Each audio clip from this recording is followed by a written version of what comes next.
Sebastian Cole walked into the waiting room with a 6-year-old holding his left hand and a worn canvas bag over his right shoulder. 20 candidates. Suits. Broad shoulders. Thick necks. Every one of them looked up. Then someone laughed. A man in the front row said it loud enough for the whole room. "Hey buddy, this is a bodyguard tryout, not a preschool." Sebastian didn't answer. He walked to the far corner, sat down on the floor, and tied Abigail's shoes. 3 hours later, Oliver Drake, the man no one had put down in 2 years, was face down on the mat. Nobody laughed after that. They saw a single father who didn't belong. They never saw what was underneath. Follow now. You'll want to know how this ends. Sebastian Cole bowed his head into the refrigerator and counted what was left. 3 eggs, half a carton of oat milk, a sleeve of crackers that Abigail had already worked through the bottom third of. He closed the door and stood in the quiet kitchen of their Southside apartment, while the city outside barely stirred. It was 5:30 in the morning, and the light through the window was the pale, uncertain kind that never quite committed to being day. He had woken at 5, the way he always did, no alarm, no gradual drift into consciousness, just a clean vertical line between sleep and awake, a habit his body had kept long after the life that formed it was over. He made oatmeal. He set the bowl on Abigail's side of the small table with a spoon and a folded paper towel, the way she liked it. Then he turned to the refrigerator and studied the tally in his head until the numbers stopped moving. There was a flyer pinned to the door with a magnet shaped like a sunflower. Abigail had put it there herself, pressing it flat with both palms the way a child seals something official. She had seen him reading it 3 nights ago and said nothing, only smoothed the paper corners down and gone back to her coloring book. The flyer read, Voss Capital Private, Wealth Personal Security, Director $8,500 per month full family health coverage. The last line had been traced over in red pen, twice. Sebastian had done that. He did not remember doing it, but there it was. Abigail had been diagnosed with mild asthma 11 months ago. The private insurance had lapsed in February. He had applied to 3 security firms since then, filling out the forms carefully, listing his training and his service years in the measured, factual language those forms required. None of them had called back. What they saw, when they looked at the bottom of his resume, was 2 years of self-employed plumbing repair. What they did not see was what those 2 years covered, and why. He heard the small feet on the hallway floor at 7, and then Abigail appeared in the kitchen doorway, her dark hair pressed flat on one side, and her stuffed bear, Biscuit, held against her chest with both arms. Biscuit was a small brown bear, with one eye that had been re-sewn slightly higher than the other, which gave the bear a permanently quizzical expression. Abigail had owned Biscuit since she was 14 months old. The bear had been washed so many times the fur had gone soft as flannel. "Morning," Abigail said. "Morning, Abby." Oatmeal's on the table. She climbed into her chair and pulled the bowl close. She ate carefully, the way she did most things, with a methodical attention that sometimes made Sebastian forget she was 6 years old. When she was halfway through the bowl, the phone rang. He answered it in the kitchen doorway. The woman who kept Abigail during the mornings, a retired teacher 2 floors up, had a scratchy voice and a cough she was apologizing for, even before she got to the point. Abigail had run a fever the day before, she said. Just a precaution. Sebastian stood with the phone in his hand after the call ended and looked at the ceiling for a moment. He got Abigail's backpack from the hook by the door. He put Biscuit inside. He found the small coloring book and tucked it in beside the bear, with a bundle of colored pencils held together by a rubber band. He zipped the pack and knelt to tie Abigail's shoes, while she stood patiently with one hand on his shoulder. "Where are we going?" she asked. "Dad has a tryout today." She considered this. "Are you going to win?" He pulled the laces snug and looked up at her. "I'm going to try." She nodded, accepting this as sufficient, and went to retrieve her bear from the backpack, because she had decided she wanted to carry it herself. The building that housed Voss Capital occupied the upper 14 floors of a glass tower on the north side of downtown. The lobby was marble and cool, and the security desk was manned by 2 people in matching navy jackets. Sebastian came through the revolving door at 8:53 with Abigail's hand in his left hand and a worn canvas tote bag over his right shoulder. He was wearing a polo shirt the pale green of hospital corridors, washed many times, and dark trousers that fit well, because they had once been part of something better. He had not worn a suit in 3 years, and did not own one anymore. The waiting area for the candidates was a long room off the main lobby with leather chairs and bottled water arranged on a low table. There were 20 men already seated when Sebastian walked in. Most of them wore dark suits or tactical cut shirts that displayed their builds with architectural precision. Several had the particular stillness of men trained to observe rooms, and they observed this one now specifically, the door through which Sebastian and Abigail had just entered. The silence lasted about 4 seconds. A man in a gray suit near the front, broad-shouldered, shoes polished to a high finish, the kind of handsome that knew it was handsome, leaned slightly toward the man beside him and said, at a volume calibrated to carry, "I thought this was a security tryout, not a daycare." Several people laughed. Not everyone, but enough. Sebastian did not look at the man. He scanned the room once left to right, door positions, sight lines, and then led Abigail to the corner farthest from the entrance, where a stretch of wall offered the clearest view of both exits. He sat on the floor with his back to the wall and settled Abigail beside him. He took the coloring book from her pack, opened it to the page with the rabbit, and handed her the bundle of pencils. "You can do the rabbit," he said. She pulled out the brown pencil and began. A young woman from the front desk approached with the particular expression of someone who had been sent to do something uncomfortable. She told him, politely, that the space was not designed for children. Sebastian looked at her steadily. "I understand," he said. "If whoever's running this wants to ask me to leave, I'd like them to do that in person. I'll wait." The woman blinked, then retreated into the corridor beyond the desk. A man in the second row, the largest man in the room, with close-cropped hair, and the focused stillness of someone who had spent years being the most capable person in any given space, looked at Sebastian once. Not a glance, a professional assessment. Quick and thorough. Then he looked away. His name was Oliver Drake, and he had not lost a controlled sparring match in 2 years. He had also, in that single look, concluded that the man in the corner with the child presented no competitive interest whatsoever. On the second floor, behind a panel of one-way glass, Eleanor Voss stood with her arms folded and watched the room below. She was 28, with dark hair pulled back precisely, and a navy blazer over a white shirt that she had worn buttoned to the second-to-last button since sometime in her early 20s, because someone had once told her it looked severe, and she had decided that was the point. She ran a private wealth management fund valued at $2.4 billion, and she had done so since she was 26, when her predecessor retired, and the board had looked at every available option, and then looked at her and decided she was the least risky one. She had been proving them right ever since, which was a different thing from being thanked for it. Richard Crane stood beside her with a clipboard and the easy confidence of a man who believed he was the most important person in any room he entered, which was not always wrong. He was 45 and had been with the firm for 9 years and had spent the last 18 months positioning himself as the adult supervision behind Eleanor's instincts. He did not say this out loud. He said things like, "My concern is the board's exposure, and let me run the operational side of this, and Eleanor, you have enough on your plate." He was walking through the candidate list now. Oliver Drake first, as expected.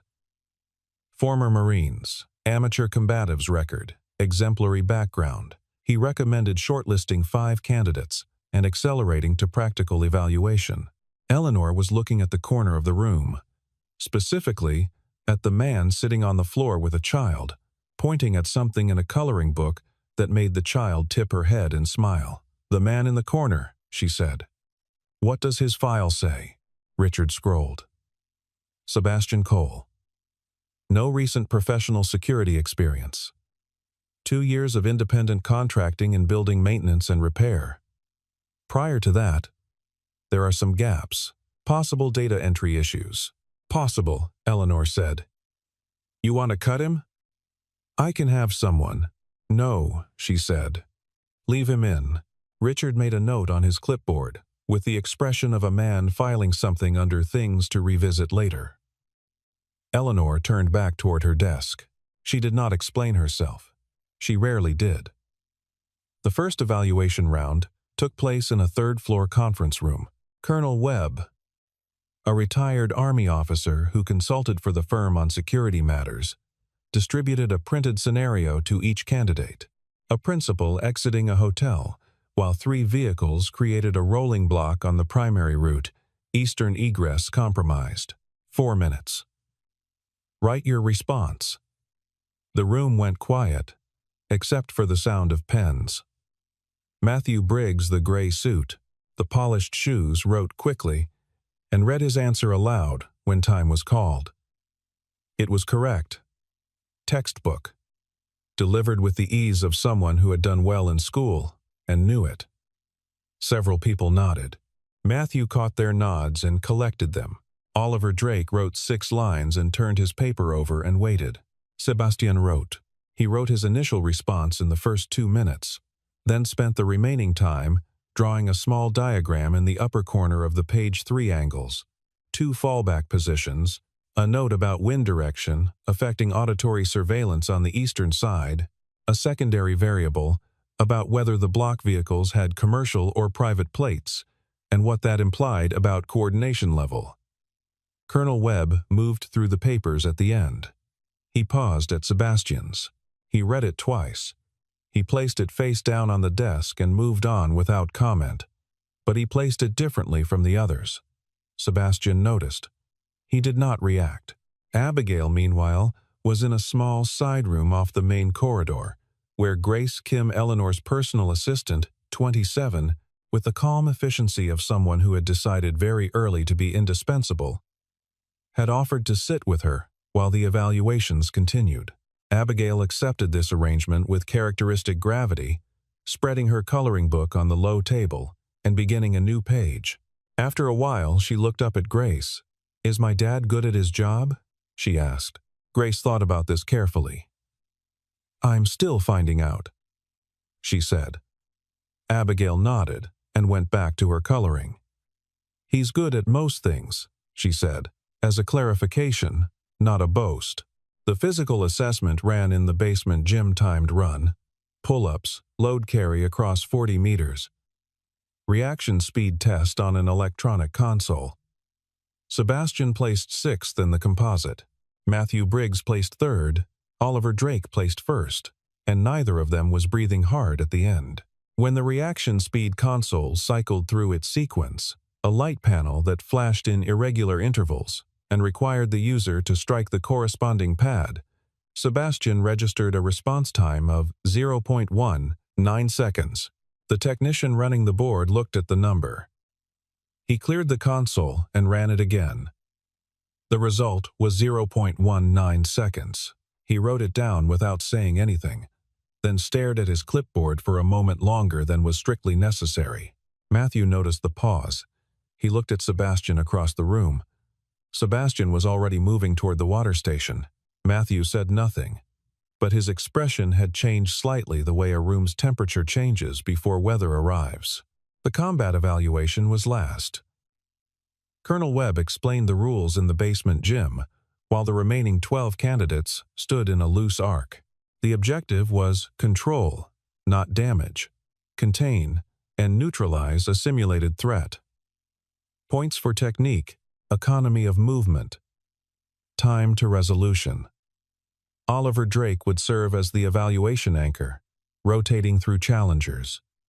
Oliver went first against a man named Torres, who lasted 38 seconds, then a former Secret Service contractor who made it to 41, then a candidate named Pearson, who attempted a hip throw that Oliver reversed in under 3 seconds and turned into a wrist lock that left Pearson tapping twice, fast, before his knees hit the mat. Nobody spoke during this, the kind of quiet that falls on a room when it has collectively understood something. Matthew Briggs went forth. He was skilled, genuinely, his footwork was clean and his guard was tight, and he lasted 32 seconds before Oliver locked his far arm and walked him down to the mat with the patient efficiency of a man filing paperwork. Matthew got up, brushed the mat fibers from his suit, and looked around the room with the particular expression of a man recalibrating his ego in real time. His eyes landed on Sebastian. "Hey," he said. The word carried across the room like a hand on a shoulder. "Single dad. You're up.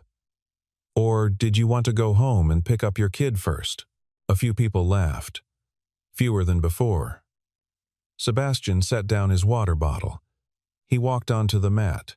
He removed his watch, a plain plastic watch, the kind sold in pharmacy checkout aisles, and placed it in the corner of the mat with the care of someone setting down something worth keeping. Then he stood in the center, hands loose at his sides, and looked at Oliver Drake.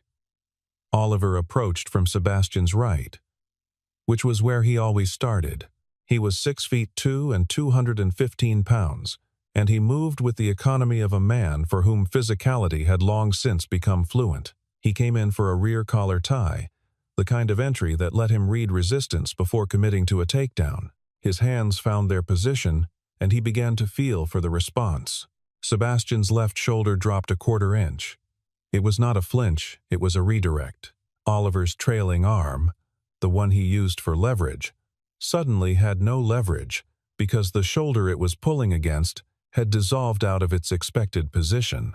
In the same motion, Sebastian's right hand closed on Oliver's elbow from a direction that did not exist in Oliver's muscle memory, applying pressure at an angle that was not painful but was structurally absolute.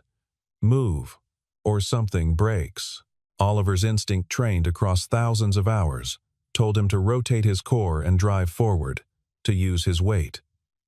He did. Sebastian let him.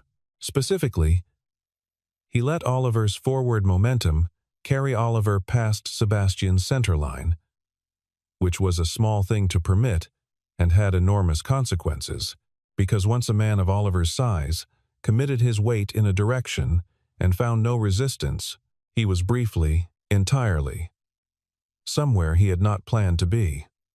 Sebastian's right foot swept, not hard, simply placed, at precisely the point where Oliver's weight was briefly unsupported. Oliver went down. He went down in a controlled line because Sebastian was guiding him even as he fell, one hand on his collar, one hand on his wrist, and Oliver arrived on the mat, face down, with Sebastian's knee between his shoulder blades and his wrist held at an angle that communicated, clearly and without commentary, that the range of available actions had been reduced to 7 seconds from first contact. The room was completely silent. Oliver breathed steadily. He was a man who had been in enough real situations to know the difference between a technique and a practitioner, and what had just been done to him was not technique in the way technique was usually meant. He turned his head slightly, enough to speak. "Delta?" he said, quietly. "Just for Sebastian." Sebastian said nothing. He released Oliver's wrist and stood and offered him his hand. Oliver looked at the hand for a long moment. Then he took it. In the hallway outside the gym, Abigail stood on her toes against the small rectangular window in the door. Biscuit pressed to her sternum. She had heard the silence fall in the room even through the door. She could see her father standing in the center of the mat with everyone still and looking at him. "He didn't lose," she said. Gray stood behind her, looking through the window over the top of Abigail's head. "No," she said. "He didn't." Abigail turned around and held Biscuit up. "Biscuit knew," she said. 40 minutes later, on the 12th floor, Eleanor Voss sat at her desk with a file that was not the file Richard had accessed. The firm's legal team had run a federal background query after the reaction speed result routine for any candidate whose numbers fell outside normal parameters. What came back was not a data entry error. What came back was a clearance flag that required a secondary request. Eleanor had signed the secondary request herself. Sebastian Cole, Sergeant First Class. 1st, Special Forces Operational Detachment Delta. 8 years of service. 3 combat deployments. 2 commendations. 1 classified operation. Summary redacted, available only to personnel with specific authorization. Voluntary separation from service, submitted 6 weeks after his wife's death in an automobile accident. Abigail had been 2 years old. Eleanor read the separation reason twice. It said, family obligation, sole caregiver, minor child. She set the file flat on her desk and looked out the window for a moment at the city below. It was still morning. The light had finally decided to be day. Grace appeared in the doorway. He's in the hall outside, if you want to speak with him. Abigail is asleep on the bench, still holding the bear on her chest. Eleanor stood and walked to the door. Sebastian was standing in the corridor outside the waiting bench where Abigail lay asleep, her cheek against her own forearm and biscuit rising and falling with her breathing. He was not sitting. He was standing with his back angled slightly toward the hall, his gaze making a slow, automatic sweep of the corridor in both directions, not with visible tension, just with the steady attention of someone for whom awareness had long since stopped requiring effort. He noticed Eleanor before she was fully in the doorway. He turned. She looked at him for a moment. Then she said, "Why did you apply for this position?" "Health coverage," he said. "My daughter needs family health coverage. The salary gets us the rest of the way." She was quiet for 3 seconds. In Eleanor Voss's professional life, 3 seconds of silence from her was something people noticed and discussed afterward. Before she could speak again, an alert tone cut through the floor, not the building fire signal, which was different, but the internal security notification, a low double tone that sounded twice and then stopped. Grace appeared at the end of the corridor at a fast walk. "A package was delivered to this floor," Grace said. "It didn't clear the lobby checkpoint. The lobby camera has a gap in the log, 8 minutes. Sebastian was already moving. He stepped between Eleanor and the corridor before she had processed the sentence. "Don't touch it," he said. "Stand against the interior wall, the one without windows. Grace, call building security and tell them to lock the elevators from the lobby side. Don't send anyone up. I need them positioned below." Grace pulled out her phone. Sebastian walked to the package at the corridor junction. He examined it without tools. Hands flat, reading it by touch and geometry the way a person reads a page. He looked at it for 45 seconds. Then he stepped back. "Not a device," he said. "Open it?" Eleanor nodded. Inside the padded envelope was a photograph. Eleanor, leaving the building the previous evening, through the rear exit. The image was taken from ground level, from a position that would have been inside the building's camera perimeter if the camera had been facing the correct direction. Underneath the photograph was a sheet of plain paper with 4 words typed in the center. "Next time. Much closer." And then Richard Crane was in the corridor, arriving from the direction of the stairwell with his jacket buttoned and his expression calibrated precisely to the frequency of concerned colleague, not too panicked, not too controlled, the exact register of a man who had prepared for this moment. "Eleanor," he said, "I just heard. Are you all right?" I had already asked security downstairs to tighten the entry protocol. I should have followed up. Sebastian looked at Richard once. It was a brief look, a flat look, the kind that took inventory rather than offered opinion. Richard met it for a moment, then turned his eyes back to Eleanor with the smooth ease of a man used to managing the room. Sebastian said nothing. He turned back to the envelope and stood looking at it. Eleanor noticed the look Sebastian had given Richard. She did not say anything about it then. The building's security team arrived 6 minutes later. Statements were taken. The photograph and note were bagged. Eleanor declined to leave Norbert to leave the floor until her 4 o'clock call was complete, and Oliver Drake was assigned as interim protective presence for the afternoon. Sebastian was thanked. The word used was thanked, not hired, not contracted, and told that the selection process would conclude in the morning. He took Abigail home.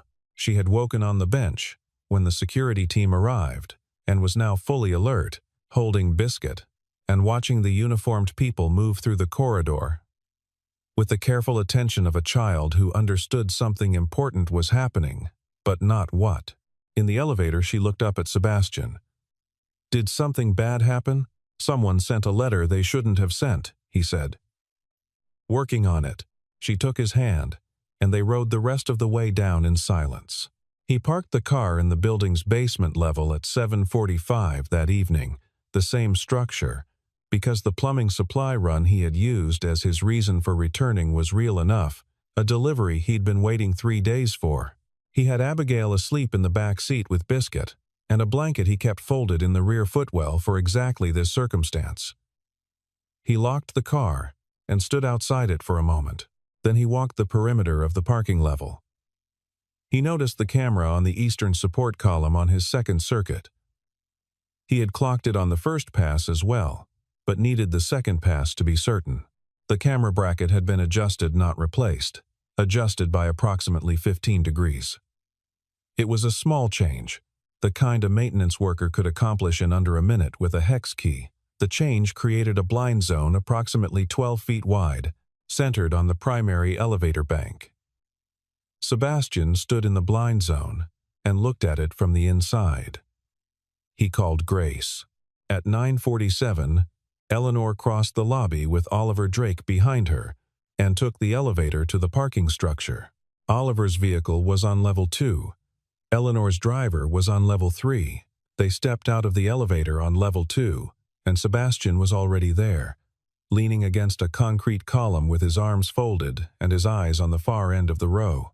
Oliver reacted before he processed who it was. His hand moved and his weight shifted, and he had already committed to action when Sebastian raised one open palm, not fast, just open, and said quietly, "It's me." Oliver's hand dropped. He exhaled through his nose. "Cole, camera 4 was adjusted," Sebastian said. "Blind zone 12 feet across." Starting at the elevator, Eleanor was looking at Sebastian. "How did you know to come back?" "The package," he said. The gap in the camera log was 8 minutes. That's not enough time to adjust a camera, deliver a package, and leave from street level. It was adjusted earlier in the day. Someone who had access to this structure. I wanted to see the camera myself. She looked at him for a long moment. "You aren't on the payroll yet." "I know." From the blind zone's edge, 2 men emerged walking fast, dark clothing, caps pulled low, moving with the particular directional certainty of people who had been told exactly where their target would be. Oliver stepped forward. Sebastian stepped left, cutting the angle. Oliver took the first man. Sebastian took the second. It was over in 11 seconds. Both men were on the ground, face down, wrists controlled. When the building's security team came through the stairwell door 40 seconds later, Sebastian and Oliver were both standing. Eleanor had not moved from the wall. Sebastian had placed her there with one hand in the first, second, a single motion. Precise and impersonal. The way you close a door against weather. She had stayed exactly where he put her. When he came back to her, she looked at him. Her breathing was steady, but her jaw was set, and her hands were flat against the concrete wall behind her, pressing into it the way a person presses into something solid when they need to know it's real. "The camera," she said. "Yes. You caught it in one walkthrough?" He didn't answer. It was not a question that needed one. In the morning, Grace submitted a secondary records request on the maintenance access log for the parking structure. Sorted by time of entry, The camera on the eastern column had been adjusted at 5:12 in the afternoon, using a key card issued to a facilities contractor who had been added to the building's access roster 11 days earlier. The authorization for that addition had been signed by Richard Crane.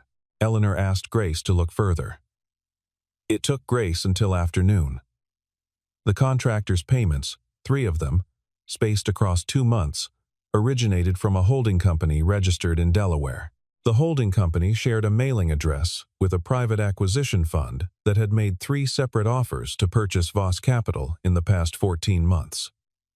Eleanor had declined all 3. Richard Crane had been present at each negotiation. He was the only person outside of Eleanor and the fund's principals who knew the full terms of each rejected offer. There was also, on the contractor's phone, a recorded call. 12 seconds. The voice was Richard's. The contractor's voice confirmed the timing of the camera adjustment. Grace had obtained the record through the firm's internal investigation authority, which Eleanor had signed 2 hours after the parking structure incident. It was clean. It was legal. It was enough. Eleanor scheduled an emergency board session for the following afternoon. Sebastian was in the meeting room that morning. Eleanor had asked him, using the specific words temporary security consultant, which was not a real title and both of them knew it. He sat against the wall in the second chair from the door, while Richard walked the room through a professional-grade security review of the incident, noting failures in the lobby protocol, recommending enhancements to visitor verification, speaking in the measured, expert cadence of a man who had thought carefully about what to say. At one point, Richard proposed a new camera placement protocol for the parking structure. He cited 3 industry standards. His reasoning was airtight. Sebastian shook his head. It was barely a movement, just a slow lateral shift of his chin, small enough that only Eleanor, seated at the head of the table with a clear sight line to the wall, would catch it. She caught it. After the room cleared, she closed the door and set a folder on the table in front of Sebastian. Not the security review, the financial records. "Tell me what you saw in there," she said. Sebastian was quiet for a moment. When someone already knows how a problem was caused, they don't study the problem, he said. They study the people studying it. He was watching faces, not the board. And when he got to the camera proposal, he never looked at the camera diagram. He had the answer before the question. Eleanor looked at the folder. "He's been here 9 years, she said. "That's a long time to be patient." The board session convened at 2 o'clock the following afternoon in the 14th floor conference room. Richard Crane arrived in a dark suit, with the composed manner of a man who had run the scenario in his head enough times to have a response prepared for every branch. He sat across from Eleanor and 2 outside board members and folded his hands on the table. Eleanor placed the access log in front of him, the maintenance contractor's records, the payment trail from the Delaware holding company, the 12-second call recording. She laid each one out in sequence, without commentary, the way you deal cards. Richard's composed manner held through the first document. It held through the second. By the third document it was still present, but had gone very still, the way a fire goes still when something is removed from it. By the fourth, he had stopped looking at the documents and was looking at Eleanor. "This is circumstantial," he said. "The call recording isn't," Eleanor said. He said nothing. The board members asked questions for 20 minutes. Richard answered 3 of them. He did not answer the 4th. His employment was suspended by unanimous consent pending formal investigation. Legal would take over the rest. He was asked to leave his keycard at the desk. Sebastian stood outside the conference room door through all of it. He did not enter. He was not asked to. When Eleanor came out into the corridor, she stood for a moment in the way that people stand when something large and long anticipated has finally become past tense. "Done," she said. He nodded. She looked at him. "You never asked me what was in his file. It wasn't my file to ask about." She was quiet for a moment. Then she went back to her office, and Sebastian went to find Abigail. The lobby of the building caught the late afternoon light and held it in the marble floor, in long amber rectangles.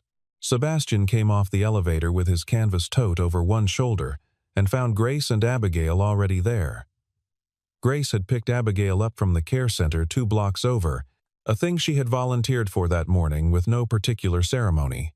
Abigail was wearing her backpack and holding Biscuit and examining the marble floor with the systematic interest she applied to most surfaces she had not yet catalogued. Eleanor came down 6 minutes later. She was still in the navy blazer, and she was carrying a white envelope. And she crossed the lobby with the same brisk, settled stride she used for everything, except that when she reached Sebastian, she slowed and stopped in a way that was slightly different from professional. Not hesitant, just deliberate. She held out the envelope. He took it. He opened it without asking what it was, which she noticed. He read it in about 40 seconds. He was a fast reader. But he slowed at the second page and read one section twice. The section that outlined health coverage, full family plan, effective on first day of employment. He read it again. He signed on the last line with a pen from his shirt pocket. He handed it back. "When do I start?" he said. "Tomorrow, 8 o'clock. 7:30, he said. She looked at him. He looked at her. There was a beat in which the lobby was very quiet, and the amber light was very still. 7:30, she said.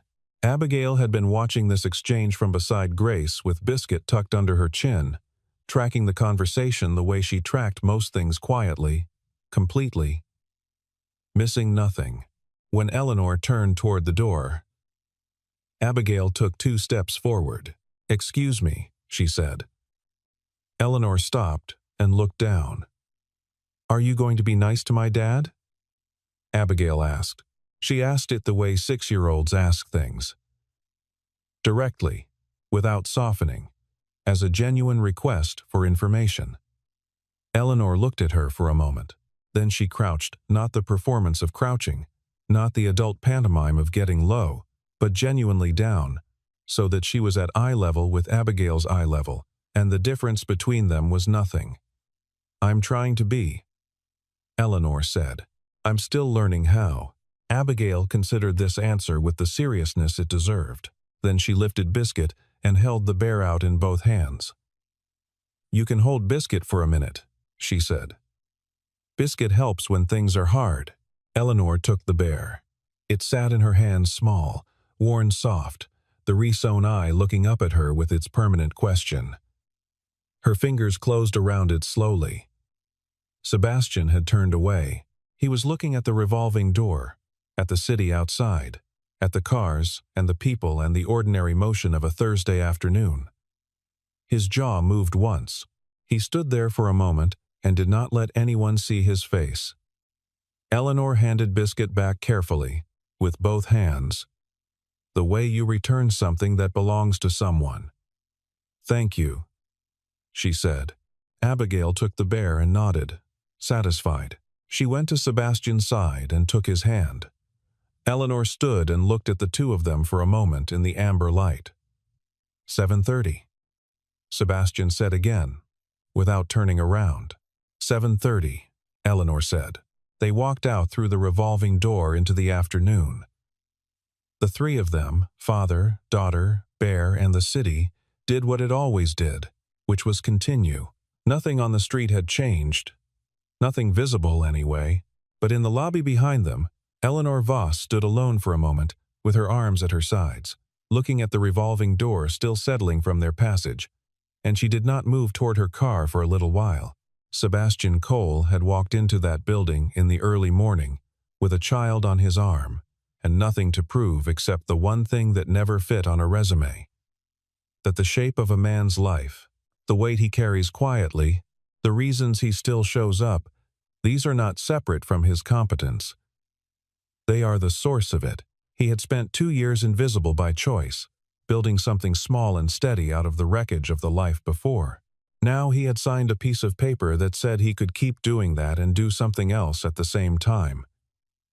Be someone's safety, Be someone's reason the morning runs right. He had not told Abigail yet about the coverage. He would tell her tonight, probably, while she ate her oatmeal and biscuit sat on the table, watching them both with that crooked, questioning eye. She would probably nod and say something exact and go back to her spoon. That was how she was. He held her hand and walked her toward the parking structure and the old Honda and the drive home through the city that was already going dark at the edges, already becoming evening, already becoming the next day. He was 7:30.